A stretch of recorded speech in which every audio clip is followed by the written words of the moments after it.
uncensored by the UN Human Rights Council, will my right honourable friend ensure that the UK will continue to oppose resolutions made under item 7 at the United Nations Human Rights Councils, which seems to be grossly disproportionate, given that it is singling out Israel for special attention against its undeniably poor record, whilst China continues systemic, appalling institutional abuse against the Uyghur people, and nobody at the UN Human Rights Council has anything to say about it.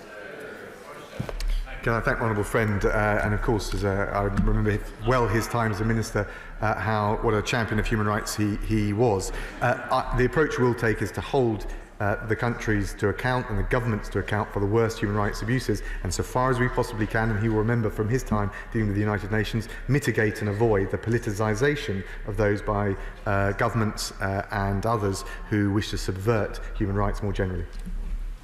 We're now heading to Scotland to Margaret Farrier. Margaret Farrier. Thank you, Mr. Speaker. The decision to suspend extradition arrangements is a necessary step in protecting human rights, given the serious curtailing of freedom that has taken place as a result of the imposition of the new national security law in Hong Kong.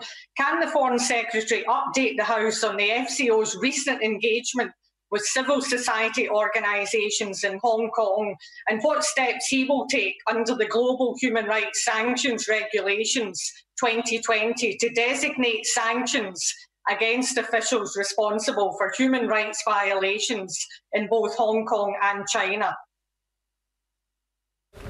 Honourable Lady, I think I've already answered the question about Magnitsky sanctions. We'll assess the evidence. I don't want to prejudge any future designations, but we'll look at that very carefully. We also are engaged and in touch with various civil society movements in relation to both Hong Kong and more broadly, and I can say that my honourable friend, the Minister for Asia, is meeting Nathan Law later today. That's one illustration of the engagement we've had.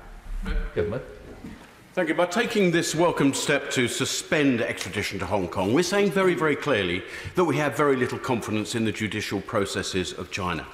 Could my right honourable friend assure me that he will be looking at other extradition treaties that this country has to make sure that there are no halfway house routes that China might exploit to get citizens with whom it disagrees back to Hong Kong or China to face questionable charges?